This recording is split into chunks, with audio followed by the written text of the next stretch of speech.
আসসালামু আলাইকুম, স্বাগতম ফুডিজ ফেস্টিভ্যাল বাই শাবনাজের একটি ভিডিওতে। আজকে আমাদের জাতীয় ফল কাঁঠাল নিয়ে একটি ভিডিও। অ্যাকচুয়ালি আমি প্রথমবার না, অ্যাকচুয়ালি দ্বিতীয়বার আমি কাঁঠাল কুক করতেছি। তো ভাবলাম যে একটু ভিডিও করি নিজের জন্য, কারণ এক এক সময় কুক করতে গিয়ে আমি ভুলেই যাই যে আগে কীভাবে কুক করছিলাম। তো এই জন্য ভিডিওটা করা। আসলে ভিডিওটা করার আগে আমি ইউটিউব অনেক ঘাঁটছি, আমাদের প্রধানমন্ত্রীর বিভিন্ন রেসিপিগুলো আমি ঘাঁটছি। উনি কাঁঠাল নিয়ে অনেকগুলো রেসিপি আমাদেরকে দিয়েছিলেন, সব খেটে ঘুটে ভাবলাম যে একটা রেসিপি বানাই, যেটা ভিডিও আমি করব। এখানে কাঁচা কাঁঠাল কেটে একটু লবণ হলুদ দিয়ে একটা বয়েল তুলে বা জাস্ট স্টিম করে রাখা হলো।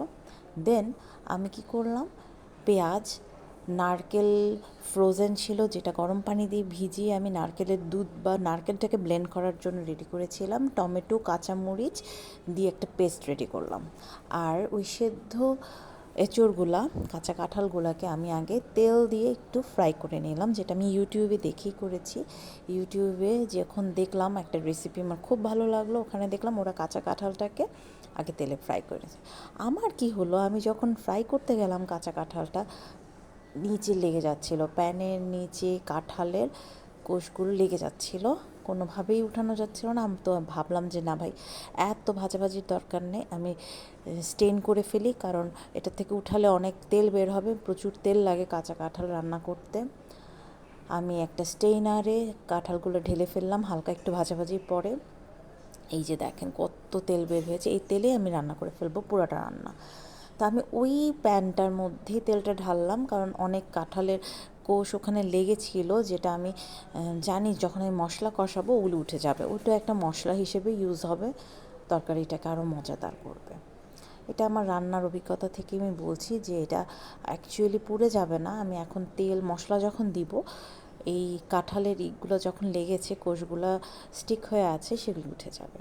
তো এই তেলের মধ্যে আমি আস্ত এলাচ, দারচিনি আর তেজপাতা দিয়ে আমি এর মধ্যে বাটা মশলা, আদা রসুন বাটা দিয়ে দিলাম। আসলে এখানে কোনো পরিমাণ নেই, আমার একটা কাঁঠাল, ছোটো সাইজের একটা কাঁঠালের জন্য যা যা দরকার আমার কাছে মনে হলো আমি দিলাম।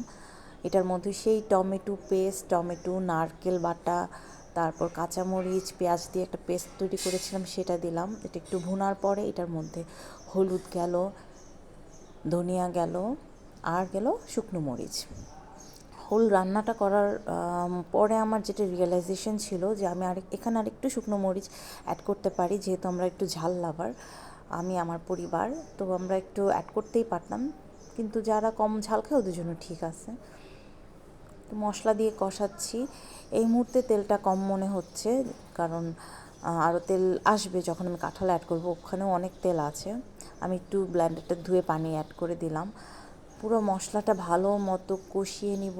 আসলে এই রান্নাটা না গরু মাংস রান্নার মতো। আমরা যখন বাসায় গরু মাংস রান্না করি, সব ধরনের মশলা দিয়ে কষিয়ে রান্না করি। অনেক সময় গরু মাংসটাকে আমরা আগে মশলা কষিয়ে দিই মাঝে মাঝে, ওই প্রসেসটাই এটা। গরু মাংস তো অ্যাকচুয়ালি সব মশলা দিয়ে মেখে মেরিনেট করে রেখে তারপর তেলে দিয়ে রান্না করলে মজা, কিন্তু অনেক সময় আমরা মশলাও কষিয়ে দিই। তো এটা সেভাবে রান্না করলেই হয় এঁচোড়টা। তো এক্সেস যে তেলটা আবার ঝরেছিল সেটাও দিয়ে দিলাম। এখন কষাবো কিছুক্ষণ। কষাতে এটা যেহেতু সেদ্ধ হয়ে গিয়েছে, মানে একবার যখন ভাপ দিলাম তখনই এঁচোড়টা ভালোভাবে সেদ্ধ হয়ে গিয়েছিল।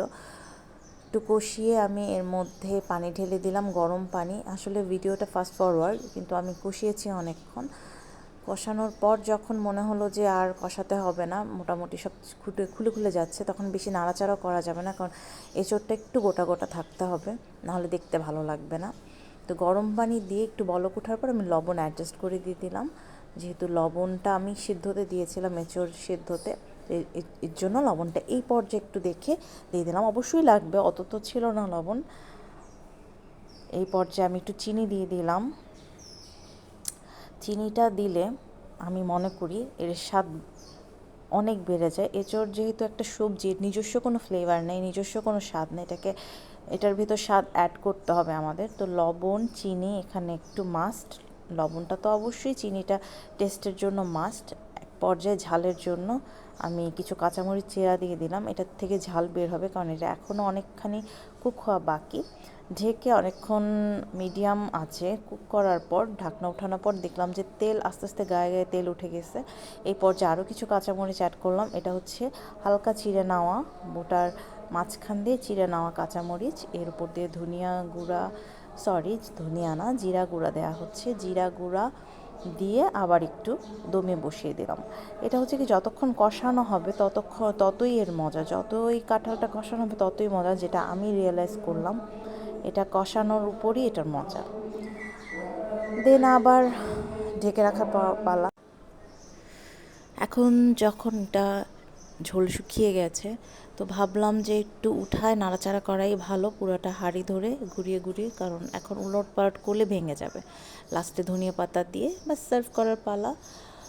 তো এই এঁচোড় রান্নাটা আমার জন্য এটা সেকেন্ড বার। আমি খুব বেশি এঁচোড় পছন্দ করি তা না, কিন্তু যখন কেউ আমাকে গিফট করে, কেউ বাসায় পাঠায়, তখন ভালোবেসে অবশ্যই রান্না করতে হয়। এঁচোড়গুলো এসেছিলো আমার শ্বশুরবাড়ি চট্টগ্রাম থেকে।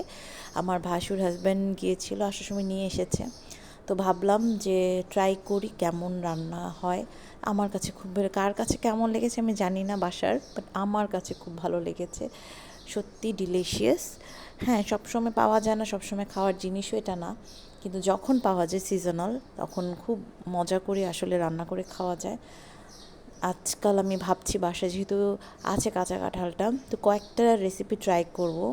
নেক্সট রেসিপি হবে আমার এঁচোড় দিয়ে কাবাব, যেটা আমি প্রধানমন্ত্রীকে রেসিপি দিতে শুনেছিলাম পার্লামেন্ট বা অন্য কোনো এক জায়গায়। ওই কাবাবটা আমি ট্রাই করব। এখন আজকের জন্য এতটুকুই। ধন্যবাদ সবাইকে আমার সাথে থাকার জন্য।